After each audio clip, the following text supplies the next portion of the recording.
Bismillahirrahmanirrahim. Assalamualaikum warahmatullahi wabarakatuh dan hai semua.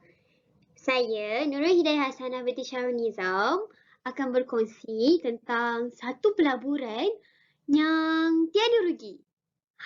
Menarik kan? Pelaburan ni tak akan ada rugi. 0% rugi. The best investment yang kita boleh buat sepanjang kehidupan kita. Jadi, mesti semua orang nak tahu kan? Jom kita tengok sama-sama.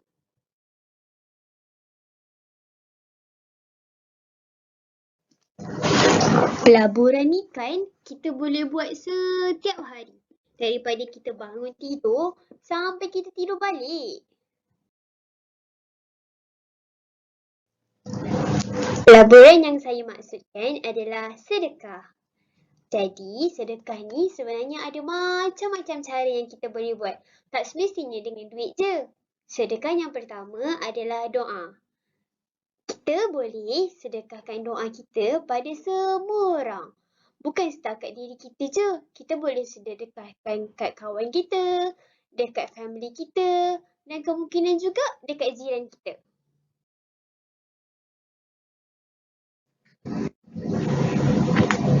Rasulullah SAW pernah bersabda, tidak ada seorang Muslim pun yang mendoakan kebaikan bagi saudaranya, yakni sesama Muslim tanpa sepengetahuannya, melainkan malaikat akan berkata, dan bagimu juga kebaikan yang sama.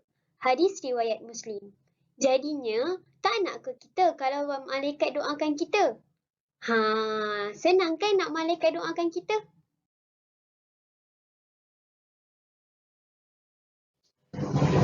Sedekah yang kedua adalah senyum.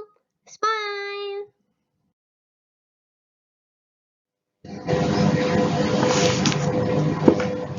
Rasulullah SAW juga pernah bersabda bahawasanya tabassumuka fi wajhi akhika laka sadaqah.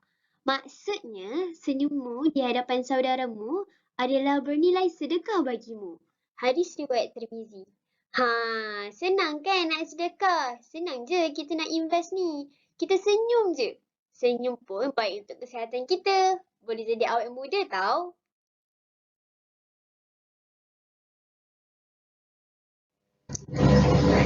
Sedekah yang seterusnya ataupun pelaburan yang seterusnya adalah berkongsi makanan.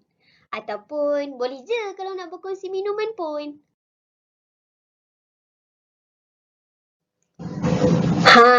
Lagi-lagi kita kat bulan puasa ni kan, sebenarnya kalau kita bagi makanan dekat orang berbuka, kita ada satu pahala yang sangat besar. Seperti mana sabda Rasulullah SAW, siapa memberi makan orang yang berpuasa, maka baginya pahala seperti orang yang berpuasa tersebut, tanpa mengurangi pahala orang yang berpuasa itu sedikit pun juga. Hadis riwayat At-Tirmizi. Kita puasa sekali je. Nak tak kalau kita dapat pahala puasa 10 orang? Bagi je makan dekat 10 orang tu. Walaupun kita bagi sebiji kurma. Itu pun dikira sedekah.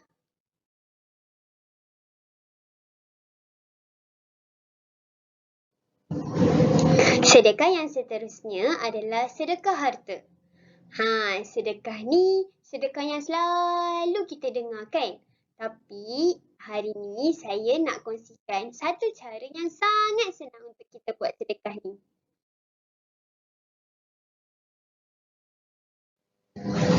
Iaitu sedekah melalui bank Islam.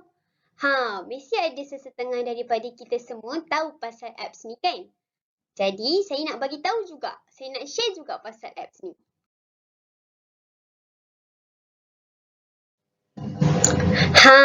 Bank Islam ada menyediakan satu servis yang namanya e-sedekah.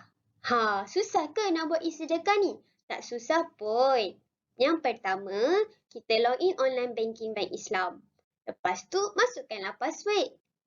Then, pilih payment atau services. Lepas tu, nanti keluar e-sedekah.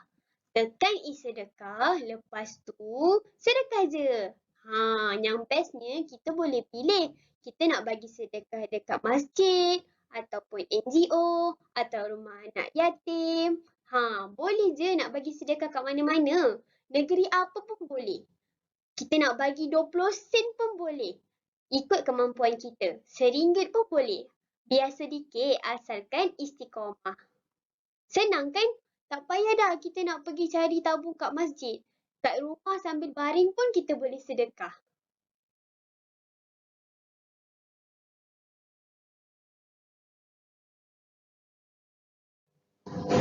Sedekah yang terakhir yang saya nak share hari ini adalah berkata perkara yang baik.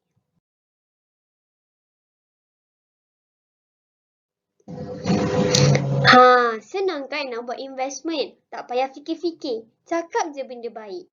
Sebab tutur kata yang baik adalah sedekah. Hadis riwayat Ahmad.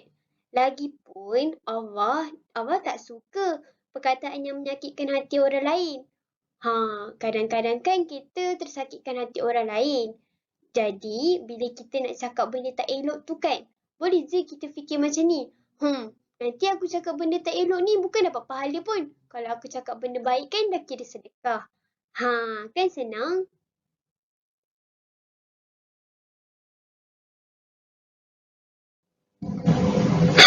Dah habis. Itu je yang saya ingin kongsikan hari ini. Jadi, kesimpulannya ada 5 jenis pelaburan yang kita semua boleh buat tanpa ada rugi pun. Kita duduk goyang-goyang kaki pun boleh buat pelaburan ni.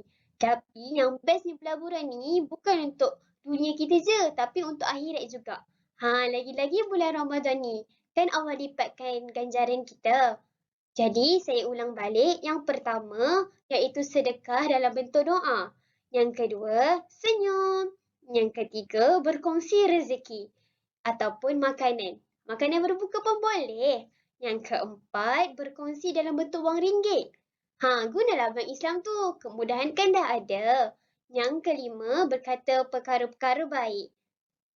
Jadinya, kadang-kadang kita bagi sedekah bukan sebab kita kaya.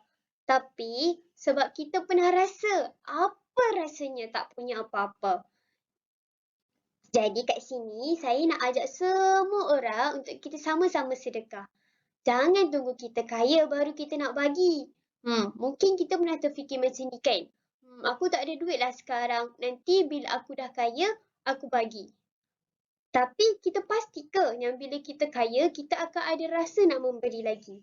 Mungkin kita cakap waktu kita miskin ataupun waktu kita kurang berduit, kita kata kita kurang.